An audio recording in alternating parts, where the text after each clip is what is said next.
Welcome to our YouTube channel. Guys फिर से आपका अपने इस परिवार में स्वागत है। गाइस आज की वीडियो में बात करने वाले हैं बीटीएससी एएनएम भर्ती कब तक आ रही है। आपके सवाल हैं, इस सवाल का जवाब देंगे। साथ ही साथ में यूपी तरपलसी से नई भर्ती 2026 में आ सकती है क्या, क्या संभावनाएं बन सकती हैं नई भर्ती आने की, इसको लेकर डिटेल में हम चर्चा करेंगे।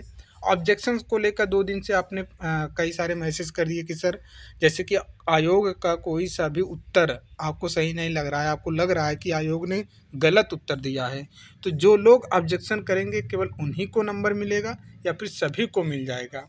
और ऑब्जेक्शन देखिए, आप मैंने पूरा प्रश्न सही तरीके से उत्तर जांच किया नहीं है कि भाई आयोग का कौन सा उत्तर है, कौन सही कौन सा नहीं, लेकिन कुछ प्रश्न आपने मेरे पास भेजा है, उस प्रश्न का हम अभी बता देंगे कि ये आयोग का उत्तर सही है या फिर गलत है।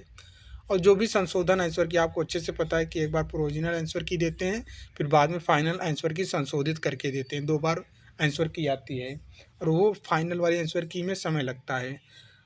साथ ही साथ में जो सवाल हैं कि कई सवाल आए थे कि सर 52-72 भर्ती पे कोर्ट केस हो गया है क्या, इसके बारे में भी चर्चा करेंगे। एक महत्वपूर्ण चीज़ ये है कि ये वीडियो सबसे इम्पोर्टेंट आपके लिए क्यों है, क्योंकि यहाँ पे हम बताएंगे कि एएनएम के अलावा किसी और सेक्टर में आप अपना करियर कैसे बनाएं आसानी से। ज़्यादा मेहनत की ज़रूरत नहीं है और थोड़ा सा ट्रिक लगाना होगा। जो देखिए इससे जो मैं बताऊंगा इससे क्या रहेगा कि आपको अन्य डिपार्टमेंट में, अन्य विभाग में अपॉर्चुनिटी का मौका मिल जाएगा। और ये चीज़ कोई बताता नहीं है, किसी को पता ही नहीं तो बताएगा कहाँ पे। यहाँ पे हम आपको बताने वाले हैं क्योंकि मिलता जुलता हुआ है, कोई एक्स्ट्रा चीज़ें पढ़नी नहीं होती हैं। आपके भर्ती आपने कोर्स किया है 2 साल का डिप्लोमा, तो आपसे उसी से मिलता जुलता हुआ चीज़ें हैं ये।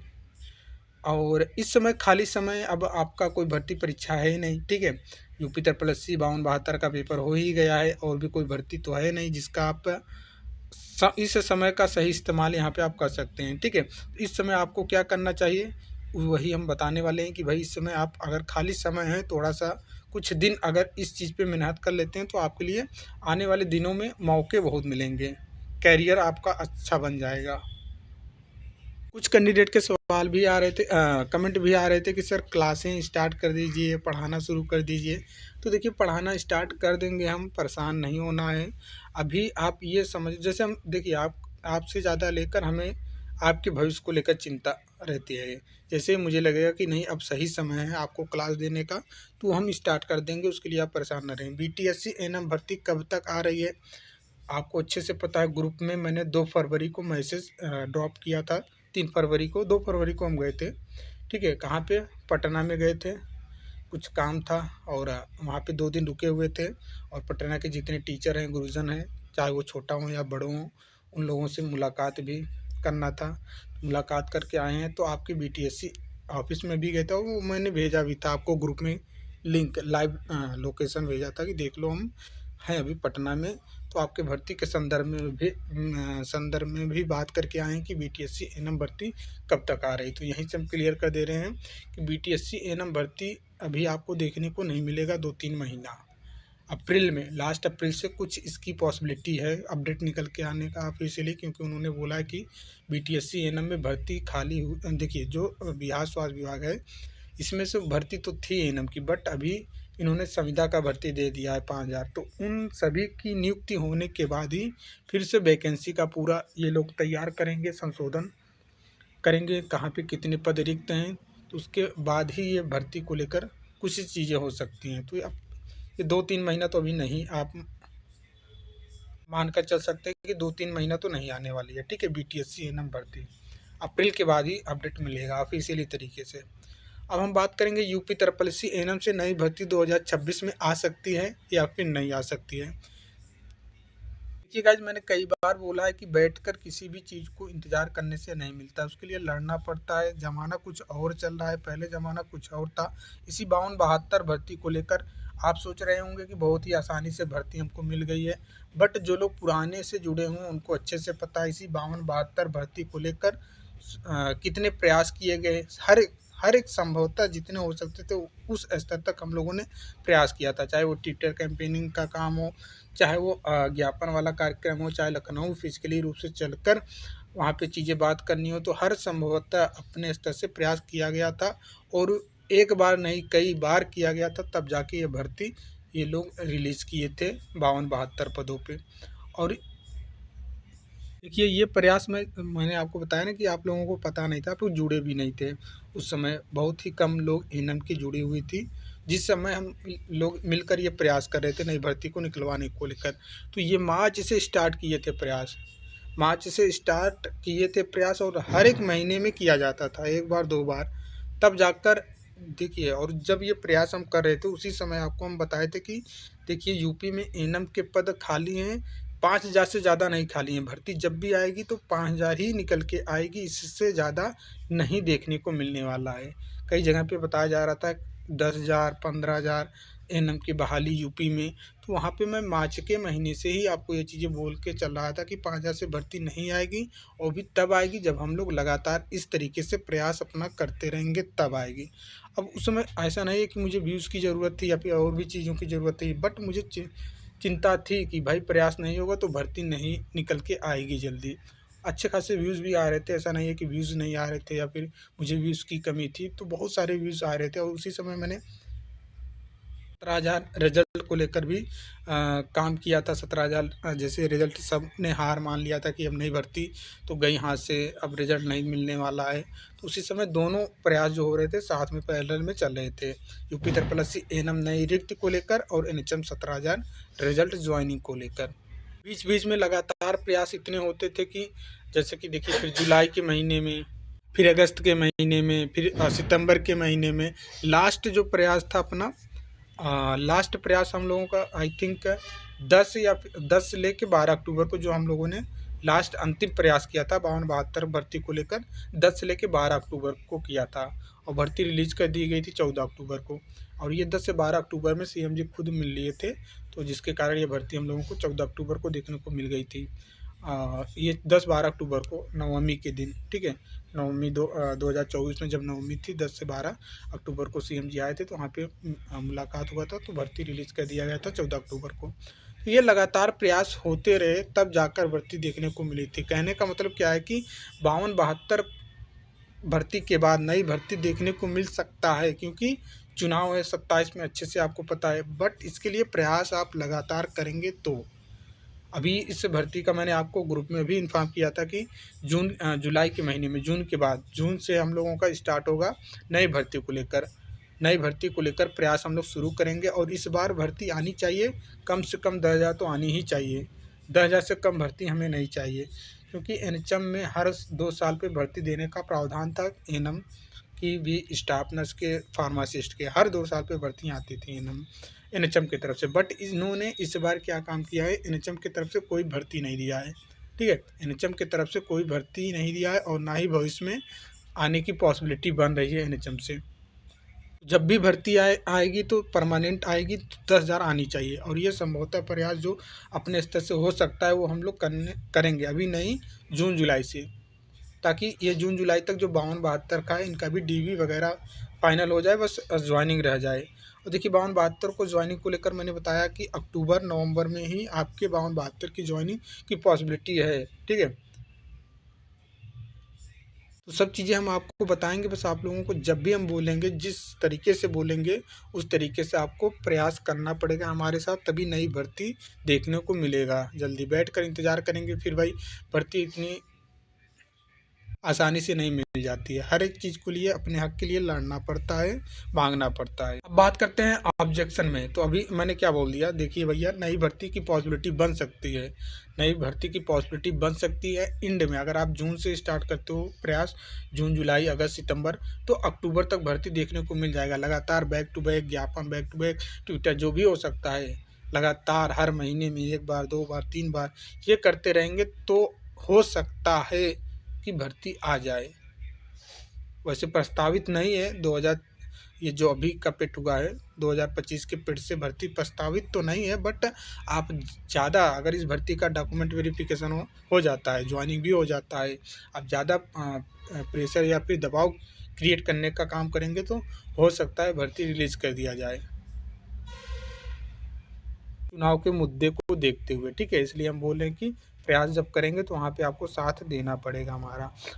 नेक्स्ट हम बात करेंगे कि 52-72 में ऑब्जेक्शन सभी को करना है। आपको यदि लग रहा है कि आयोग का ये उत्तर गलत है, आयोग का ये उत्तर गलत है, तो किसी एक, जितने भी कैंडिडेट ने पेपर दिया है, आई थिंक 38,000 लोगों ने पेपर दिया है, ठीक है, इस 38,000 में से किसी एक ने भी उस प्रश्न पे ऑब्जेक्शन कर दिया तो हर कैंडिडेट को उसका बेनिफिट मिलता है। जरूरी नहीं कि सभी को ऑब्जेक्शन करना यहाँ पे कंपलसरी हो। किसी एक ने भी ऑब्जेक्शंस किया तो उसका लाभ हर एक कैंडिडेट को मिलता है। ये भर्ती परीक्षा का रोल होता है। तो आप देख लीजिए, पूरे प्रश्न को अच्छे से जांच कर लीजिए और किसी रेफरेंस बुक में सर्च करें जो आयोग ने उत्तर दिया है, और आपको लग रहा है कि आयोग का ये उत्तर गलत है तो किसी ऑथेंटिक, ठीक है, ऑथेंटिक बुक का रेफरेंस देना होता है। ये नहीं कि किसी टीचर के नोट्स दिखा दो, यूट्यूब टीचर के नोट्स दिखा दो, ठीक है, या फिर किसी टीचर का वीडियो दिखा दो कि देखिए इन्होंने ये बताया है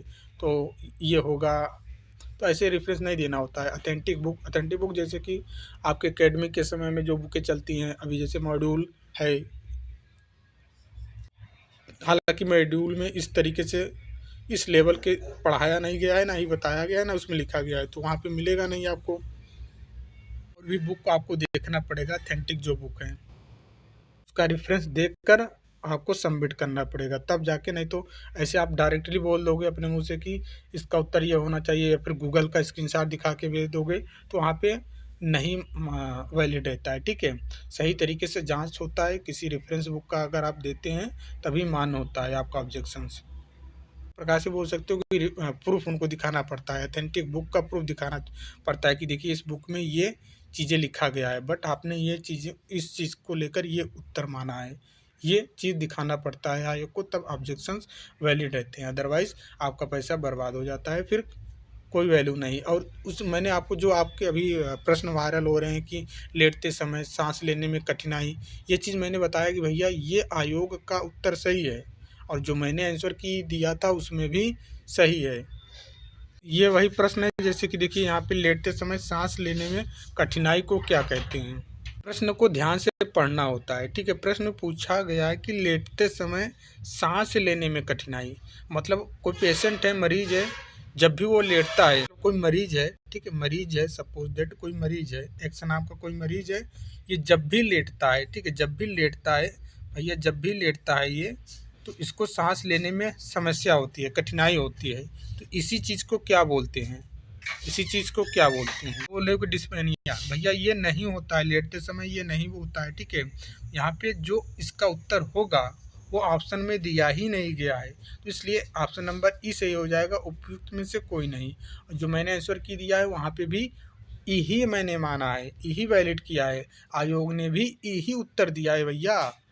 आप इस पे ऑब्जेक्शन करते हैं तो आपका पैसा बर्बाद हो जाएगा, ठीक है, इस पे ऑब्जेक्शन नहीं करना है। देखिए ये विभिन्न प्रकार के सोर्स से, ये जो बुक मैं यहाँ पे लिखा हूँ, 1 2 3 बुक, ये 3 बुकें ऐसे हैं कि जो हर 6 मंथ पे अपडेटेड होते हैं। इस बुक के बारे में आपको नहीं पता होगा, इंग्लिश मीडियम की बुक है, और वैसे भी आपको कोई बताया भी नहीं होगा। ये जो बुकें होती हैं, ये लोग जो राइटर हैं इनके, जो लिखते हैं, हर 6 महीने पे अपडेट और विभिन्न प्रकार के सोर्स से इकट्ठे करके ये बुकों को पब्लिश करते हैं। इस बुक में इन्होंने बोला है सीधे तौर पे, देखिए यहाँ पे इस बुक में बोला गया है कि अर्थोपेनिया वह अवस्था है, अर्थोपेनिया वह अवस्था है जिसमें रोगी को लेटी हुई स्थिति में, मतलब लेटते वक्त सांस लेने में कठिनाई होता है। तो लेटे हुए स्थिति में जब सांस लेने में कठिनाई होता है तो उसको क्या बोलते हैं, अर्थोपेनिया। तो आपके ऑप्शंस जो दिए गए थे ये वर्ड था ही नहीं, तो कहाँ से सही उत्तर हो जाएगा। अब देखिए यहीं पे गाइड टू फिजिकल एग्जामिनेशन में भी ये चीज़ बोला गया है कि लेटने पर सांस फूलने लगे तो उस स्थिति को अर्थोपेनिया कहते हैं। ये आपके ऑप्शन दिए ही नहीं हैं, इसलिए वहाँ पे ऑप्शन नंबर ई हो जाएगा भैया। उस पर ऑब्जेक्शन मत करना, पैसा बर्बाद हो जाएगा। ये देखिए घई, ये भी इम्पॉर्टेंट बुक ही है, घई एसेंशियल पेडियाट्रिक की बुक है, हर 6 मंथ पे अपडेट करके ये बोलते हैं। यहाँ पे भी इन्होंने बोला है रोगी को जब लेट नहीं पाता या फिर लेटते समय जब उसको दिक्कत होती है सांस लेने में, तो जो मैंने दिखाया बुक का नाम जो मैंने बताया, ये देखिए यही बुक है। इसका हर 6 मंथ पे अपडेट होते ही रहते हैं, और विभिन्न सोर्स के माध्यम से ये अपडेट करते हैं, वहाँ पे बताते हैं। हालांकि ये बुक के बारे में आपको पता भी नहीं है और जानने की भी ज़रूरत नहीं है। इसके टर्म इतने डिफ़िकल्ट दिए हैं, वो आप के बस में है भी नहीं, आपको जानना भी ठीक नहीं है, ठीक है? और एमडी डॉक्टर लोग देखते हैं ऐसे टर्म। और भी जो आपने प्रश्न भेजा था, और जैसे कि सावनीकरण, वो भी आयोग का उत्तर सही है, ठीक है? सावनीकरण वाला आयोग का उत्तर सही है। दिक्कत ये है कि वो प्रश्न आउट ऑफ सिलेबस है, ठीक है? तो ऑब्जेक्शन आउट ऑफ सिलेबस को नहीं कर सकते हो। ऑब्जेक्शन केवल गलत उत्तर पे किया जाता है, ना कि आउट ऑफ सिलेबस पे। ऑब्जेक्शन गलत उत्तर की पे किया जाता है, ना कि आउट ऑफ सिलेबस पे। तो जो आप भेज रहे हो कि सर इस पे भी कर दें क्या, तो कोई मतलब है ही नहीं, ठीक है? कोई मतलब है ही नहीं, वो भी सही उत्तर है, उस पे भी पैसा आपका बर्बाद हो जाएगा। और भी जो प्रश्न है, एक दो प्रश्न मुझे डाउट लग रहे थे, जैसे कि ये देखिए एचपीवी टीकाकरण, मुझे इसमें डाउट लग रहा है कि सभी जो इन्होंने ऑप्शन 4 ऑप्शन दिया है, तो उन सभी के खिलाफ वो सुरक्षा प्रदान करता है, बट आयोग केवल ग्रीवा कैंसर को ही माना है। तो इन सभी ऐसे प्रश्न ऑप्शन इनको देना चाहिए कि इनमें से सभी, तो सही रहता। लेकिन एक ऑप्शन इन्होंने दिया था कि इनमें से कोई नहीं। तो ये जो है, ये प्रश्न जो ऑप्शन दिया है, आप खुद चेक कर लेना। तो सभी के खिलाफ वो सुरक्षा प्रदान करता है, ये एचपीवी टीकाकरण। इस प्रश्न पे भी मुझे डाउट है कि आयोग का ये भी उत्तर हो सकता है गलत हो सकता है, ठीक है? ये वाला जो मैं दिखा रहा हूँ। तो इन सभी प्रश्न को आप बुक में देखना होगा, रेफरेंस बुक कोई उठा के देखना होगा, और उसी बुक को रेफरेंस देना होगा। किसी एक अथेंटिक बुक को देखना होगा, उसी को रेफरेंस देना होगा, तभी आपका वहाँ पे वैध होगा। अब किसी भी गूगल का स्क्रीनशॉट लगा दो, ये फिर इन सब चीज़ को आयोग नहीं देखता है। ऑब्जेक्शन आप कर रहे हैं तो कोई रेफरेंस बुक आपको देना पड़ेगा आपको, ठीक है?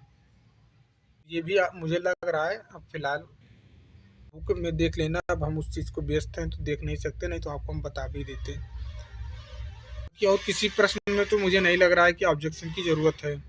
बात करते हैं कि 52-72 भर्ती में कोर्ट केस हो गया है क्या। देखिए गाइज, ये चीज़ें निकल के आ रही थी, किसी कोई सा एक ग्रुप बना है, वहाँ से ये सारी बातें निकल के आ रही थी, बट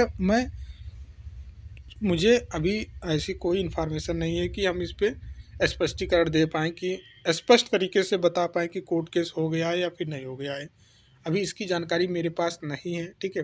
कि कोर्ट केस हो गया है या फिर नहीं हो गया है, ये हम आपको नहीं स्पष्ट कर पाएंगे। ये तो वही लोग बता पाएंगे जो लोग कोर्ट केस में गए हुए हैं री एग्ज़ाम को लेकर। अब मैंने आपको पहले ही बताया कि भैया देखिए, हमारे स्तर से जो, अगर हमारा ओपिनियन आप देखेंगे री एग्ज़ाम को लेकर, आप कोर्ट केस कर रहे हैं तो समय और पैसे व्यर्थ होने वाली बात। मैं आपको डीमोटिवेट नहीं कर रहा हूँ, आपका अधिकार है, आप कहीं पे भी जा सकते हैं, अपनी बात रख सकते हैं। बट एज अ एक्सपीरियंस मैंने कई भर्तियों का कोर्ट केस देखा है, झेला है, और झेल भी रहे हैं अभी तक। जैसे कि अभी एनएचएम 17,000, कुछ कैंडिडेट ऐसे हैं जो उसी समय मेरे ऊपर खिलाफ भी हुए हैं कि भाई आपने कोर्ट केस किया, ये नहीं हुआ, वो नहीं हुआ है। तो 17,000 वाली भर्ती का कोर्ट केस मैंने वेटिंग लिस्ट को लेकर किया था, कि पूरी भर्ती कंप्लीट नहीं की गई, फिर भी आपने वेटिंग लिस्ट के माध्यम से सीटें भरने का काम नहीं किया है। तो इसी को लेकर कोर्ट केस 2022 में किए हैं, अभी तक कोर्ट में चल ही रहा है वो मैटर, फाइनल सुनवाई नहीं हो पा रही है, ना ही हो पाएगा, क्योंकि एनएचएम तो बोल दिया, हाथ खड़ा कर दिया कि हमारे पास बजट नहीं इतना मिल पाता है जितना हम कर्मचारियों को दे पाएँ और कंटिन्यूअस कर पाएँ रिक्वायरमेंट का काम। हमारा ओपिनियन आपने जो सुना था, तो हम ये बोल सकते हैं कि अब कोर्ट केस हुआ है या फिर नहीं हुआ, इसकी जानकारी हमारे पास अभी नहीं है। बट जैसे होगा हम आपको बता देंगे कि भैया कोर्ट केस हुआ है या फिर नहीं हुआ है। अगर हुआ भी होगा तो एक दो सुनवाई में ही क्लियर हो जाएगा, ज़्यादा लंबा भी नहीं जाएगा। तो इसको लेकर आप परेशान ना रहें कि कोर्ट केस हो गया तो भर्ती फंस जाएगी, भर्ती कंप्लीट नहीं होगी, तो ऐसा कुछ भी नहीं है। सारा यहाँ पे मामला क्लियर दिख रहा है, ठीक है? मामला क्लियर ही दिख रहा है। आयोग ने 35 प्रश्न आपके द्वारा बताए गए जीके कंप्यूटर, जो आप बोल रहे थे कि 35 नंबर आउट ऑफ सिलेबस है, तो ये आउट ऑफ सिलेबस नहीं आया है। आउट ऑफ सिलेबस जो आया है उसका हमने सभी को समान रूप से मार्क दे दिया है, यही बोलेगा आयोग। फिर उसके बाद जज साहब सुनेंगे, देखेंगे, समझेंगे, फिर अपना फैसला वो बता ही देंगे। एक ही सुनवाई में मामला क्लियर हो जाएगा, तो इससे आप परेशान नहीं होना है। इसकी वजह से भर्ती ज़्यादा डिले नहीं जाने वाली है, ठीक है? अब हम बात करेंगे, देखिए गाइज, अब जो भी चीज़ें रहता है मैं जेन्युइन ही आपको बताने का काम करता हूँ। मुझे मुझे लगता है कि अपने निजी स्वार्थ से ऐसी कोई सी भी जानकारी आपको ना दें, या फिर ऐसा कुछ भी काम ना करें जिससे आपका भविष्य अंधकार में चला जाए। चाहे आपके लिए किसी भी प्रयास को लेकर हो, वो वहाँ पे हम आगे आते हैं भैया, और आपकी मदद करना हो। और देखिए, तैयारी करवाने वाला भी काम हमने किया था, ऐसा नहीं है कि हमने हमारी तैयारी में कमी थी। मुझे खुशी इस बात को मिलता है, जो मैंने टेस्ट आपको सभी को करवाया था, आप लोगों ने जो टेस्ट आप लोगों ने परचेज़ किया था, 15 ही टेस्ट हमने दिया था मात्र 200 रुपये में, ठीक है? मात्र 200 रुपये में ये 15 टेस्ट, उसमें पैसे ज़्यादा आपको लग रहा था कि सर 15 टेस्ट आप 200 रुपये में दे रहे हैं, और लोग तो हमें फ्री में दे देते हैं 150-150, 200-200। तो वहाँ पे मैंने आपको बताया था कि देते होंगे भैया, मुझे दिक्कत नहीं है, लोग दे रहे हैं, अपने बैच के साथ दे रहे हैं। 3000 का अगर बैच बैच वो लॉन्च किए हैं, तो उसी के साथ टेस्ट फ्री दे रहे हैं, तो कौन सा एहसान आपके ऊपर कर रहे हैं। बट हमारा टेस्ट और उन लोगों में टेस्ट में ज़मीन और आसमान का फ़र्क है। और मुझे खुशी इसी बात का है कि जो मैंने टेस्ट का पैटर्न रखा था, आप लोगों ने दिया था, कमेंट करके बता भी दिया करो, जो मैंने टेस्ट का पैटर्न रखा था हूबहू वही पैटर्न आपके भर्ती परीक्षा में बने। वही पैटर्न, प्रश्न की बात नहीं कर रहा हूँ, प्रश्न तो आपके पूरे आउट ऑफ सिलेबस से आए थे, और हमने सिलेबस से के अनुसार तैयारी करवाया था। कहीं से अगर कहीं सिलेबस से प्रश्न बन गया होता, तो 90, 92, 95 के नीचे आप लोगों का स्कोर ही ना जाता, हमारे कैंडिडेट जो हैं।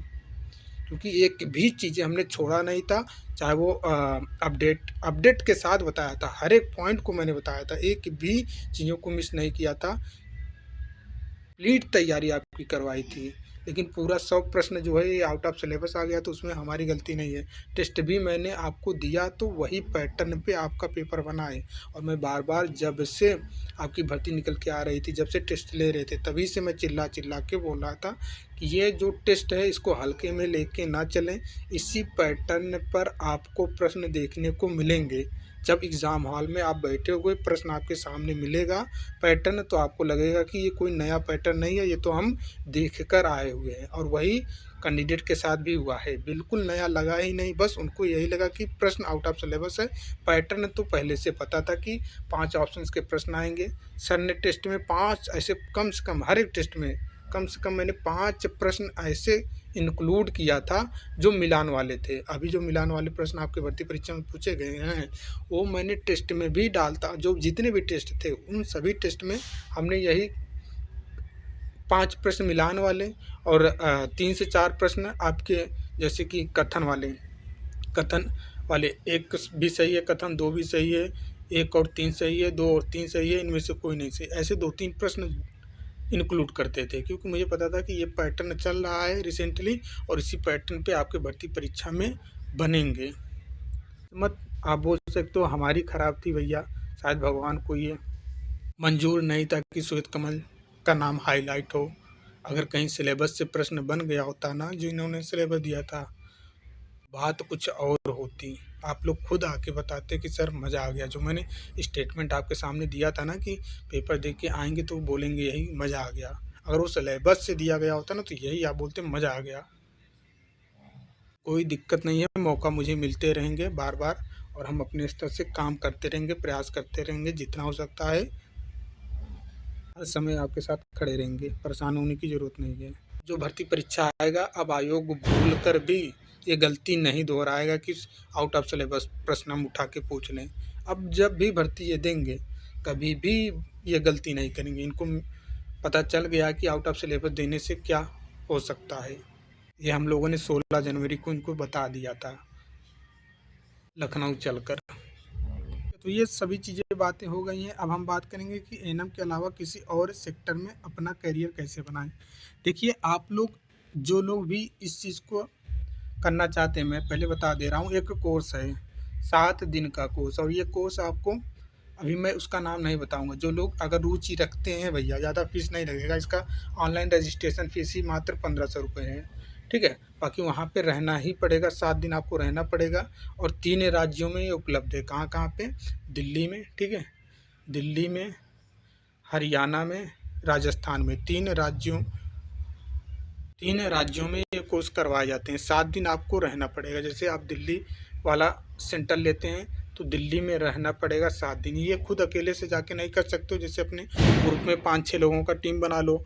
आप चाहते हो कि ये कोर्स हम चल के वहाँ पे कर लें, तो 5-6 लोग साथ में टीम बना के 7 दिन के लिए जाके होटल बुक कर लीजिए, कमरा ले लीजिए 7 दिन के लिए, और 7 दिन वहीं पे ट्रेनिंग लेके चले आओ। 7 दिन का ट्रेनिंग होता है, 7 दिन का कोर्स होता है। 7 दिन 6 दिन आपको ट्रेनिंग में पढ़ाया जाएगा, सिखाया जाएगा। 7वें दिन आपका परीक्षा लेकर, रिजल्ट देकर वहाँ से आपको सर्टिफिकेट देकर भेज दिया जाएगा। अच्छा, ये बिल्कुल एनम से मिलता जुलता हुआ है, इसलिए मैं आपको बता रहा हूँ। आप लोग मुझे कॉल कर लेना, मैं आपको सारा प्रोसेस बता दूंगा किस चीज़ की हम बात कर रहे हैं।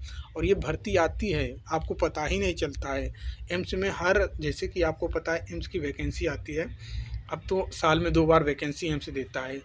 ठीक है, नाम क्या है इसका? सीआरई नाम है। ठीक है, एम्स सीआरई के नाम से आता है। सीआरई का मतलब कॉमन रिक्वायरमेंट एग्जामिनेशन, ये होता है। ठीक है, तो हर साल ये आता है। कम से कम 60 से मिनिमम 60, मैक्सिमम 200 तक भी ये भर्ती देते हैं। तो ये आपको यहाँ पे एक्स्ट्रा चीज़ें पढ़ने नहीं होंगी। ठीक है, एक्स्ट्रा आपको यहाँ पे मेहनत या फिर पढ़ने की ज़रूरत नहीं है। और ठीक ठाक सैलरी भी है, वहाँ पे सैलरी कम नहीं है। सेंट्रल लेवल की भर्ती है तो सैलरी ठीक ही रहेगा। आपको एक्स्ट्रा चीज़ें यहाँ पे पढ़ने नहीं पड़ेंगी। अगर ये कोर्स आप करेंगे तो एक्स्ट्रा कुछ भी नहीं पढ़ना पड़ेगा। ठीक है, जो आपने पढ़ा है एनम में वही चीज़ें आपसे मिलता जुलता हुआ है। ठीक है, वो कॉल कर लेना आप लोग, अगर जो लोग इंटरेस्टेड हैं। ऑनलाइन रजिस्ट्रेशन फ़ीस है 1500, हम बता देंगे कैसे प्रोसेस है। वो ऑनलाइन रजिस्ट्रेशन कर लेना आप। उसके बाद वहाँ पे रहने का जो भी आपका 7 दिन का खर्चा पड़े, वो आपका 7 दिन रहने का जो खर्चा है वो आपका खुद का खर्चा रहेगा। कुल मिलाकर अगर 7 दिन आप होटल वगैरह ये सब चीज़ें लेकर रहते हैं तो 4 से 5 हज़ार में ये आपका ये कंप्लीट हो जाएगा। इससे आपकी अपॉर्चुनिटी बढ़ जाएगी। ठीक है, मौका बहुत से भर्तियों में मिलेगा आपको ये कोर्स के बाद। ये क्यों मैं बोल रहा हूँ? क्योंकि आपने एनम किया है और आपने सीखा है, पढ़ा है, इसलिए मैं आपको बोल रहा हूँ। ऐसे नए फ्रेशर लोगों को हम नहीं बोल दे सकते हैं कि भैया ये चीज़ आप करो। आप मुझे कॉल कर लेना। बहुत से लोग पूछ भी रहे, कमेंट भी कर रहे थे, सर आपका नंबर है, कॉन्टेक्ट नंबर क्या है? कॉल मत करना, मैसेज कर देना व्हाट्सएप पे, रिप्लाई आपको हम दे देंगे। ठीक है, ये नंबर हम बता रहे हैं अपना कॉन्टेक्ट 7985160239। ठीक है, इस पर आप व्हाट्सएप पे मैसेज कर देना, कॉल मत करना। ठीक है, कॉल करेंगे तो कॉल रिसीव नहीं हो पाएगा, मैसेज करेंगे तो रिप्लाई हो जाएगा। ठीक है, किसी भी प्रकार की समस्या है तो भी आप मैसेज कर देना, हम रिप्लाई दे देंगे समय मिलते ही। परेशान नहीं होना। तो खाली समय में अभी जैसे आप बोलो इस समय आपको क्या करना चाहिए, तो यही चीज़ आपको कर लेना जो हम बता रहे हैं, जिस कोर्स के बारे में हम बता रहे हैं ये कोर्स आप कर लेना। ठीक है, आपको मौके मिलते हैं, विभिन्न प्रकार के भर्ती परीक्षाएं में पूछे जाते हैं, तो वहाँ पे आपको हम बता देंगे कि भैया ये भर्ती आई है, इसमें और ये देखिए कंपटीशन है ही नहीं। जैसे कि मैं 100 बता रहा हूँ ना कि 100 सीटें आती हैं, 100 सीटें आती हैं हमसे में ज़्यादा से ज़्यादा कितनी फॉर्म ऑनलाइन होते हैं, तो ज़्यादा से ज़्यादा 4000, 3000, 4000 सीटें, 3000, 4000 पे ऑनलाइन आवेदन आते हैं, ज़्यादा नहीं आते हैं। 200, अगर 200 भर्ती आती है तब भी वो इतना ही फॉर्म ऑनलाइन आवेदन आते हैं। तो अन्य भर्तियों के मुकाबले पे यहाँ पे भी फाइट कम ही है, और ये आपके लिए नया नहीं पड़ेगा। ठीक है, ये मत सोचो कि एक्स्ट्रा चीज़ें पढ़नी पड़ेंगी, मोटी मोटी किताबें पढ़नी पड़ेंगी, ज़्यादा पैसे खर्च करने पड़ेंगे, तो ऐसा कुछ भी नहीं है। मैंने बोल दिया ना कि 1500 आपको ऑनलाइन रजिस्ट्रेशन करना होगा। वहाँ पे बैच वाइज चलते हैं, जैसे कि 30 लोगों का रजिस्ट्रेशन हो गया तो एक ही साथ सभी लोगों को 30 लोगों को बुला लिया जाएगा ट्रेनिंग के पर्पज़ से। तो एक ही साथ 30 लोगों का ट्रेनिंग होता है। ट्रेनिंग, और ये हमेशा कभी भी कर सकते हैं, ज़रूरी नहीं है कि फरवरी के महीने में, जनवरी के महीने में, अप्रैल के महीने में या फिर जून के महीने में। ऐसा कुछ भी नहीं है। जब भी 30 बच्चों का एडमिशन फुल होता है वैसे ही कॉल करके सबको बुला लिया जाता है ट्रेनिंग के लिए। तो ट्रेनिंग करवाया जाता है। ट्रेनिंग के बाद आपको एग्ज़ाम कंडक्ट, ऑनलाइन एग्ज़ाम देना होता है। एग्ज़ाम देते ही आपको रिजल्ट, सर्टिफिकेट, ये सब चीज़ें देकर वहाँ पे वापस भेज दिया जाता है। फिर वही सर्टिफिकेट लेके आइए। एम्स की जैसे भर्ती है, और एम्स में जो इस पदों पे भर्ती आती है जो मैं बता रहा हूँ, ऐसा नहीं कि केवल इंग्लिश में पूछा जाता है, दोनों लैंग्वेज में पूछा जाता है, हिंदी में भी और इंग्लिश में, दोनों भाषाओं में पेपर होता है। तो वहाँ पे आपको किसी प्रकार की दिक्कत नहीं होगा। उम्मीद करते हैं ये चीज़ आप लोग कर लेना। कॉल मैसेज अगर मैं आपका करना होगा तो हम आपको बता देंगे प्रोसेस। दिल्ली ये है कि अकेले आप नहीं जा सकते हो भाई, अकेले इतनी दूर घर से नहीं जा सकते हो। 3-4 लोगों को ग्रुप बना के ही जाके ये चीज़ें कर सकते हो। ठीक है, तो उम्मीद करते हैं ये चीज़ें आपको क्लियर होगा। तो खाली समय है तो आप ये काम कर सकते हो, इसलिए मैंने यहाँ पे लिख दिया इस समय आपको क्या करना चाहिए। इस समय आपको ऐसा ऐसा चीज़ सीखना चाहिए जो आगे आपको अपॉर्चुनिटी का मौका मिले। आदमी को कभी भी किसी एक चीज़ को लेकर डिपेंड नहीं रहना चाहिए। ज़माना कुछ अलग चल रहा है, यहाँ पे आपको मल्टीपर्पज़, जैसे आप बोलते हो ना, मल्टी टैलेंट रखना ज़रूरी होता है। इस समय मल्टी टैलेंट होना चाहिए ताकि आपका भविष्य और सुनहरा हो सके। तो उम्मीद करते हैं चीज़ें आपको क्लियर हो गई होगी। बाकी जो भी डाउट रहेगा कमेंट करके या फिर मैसेज करके पूछ लेना। मिलते हैं नेक्स्ट वीडियो में, तब तक के लिए जय हिंद जय भारत।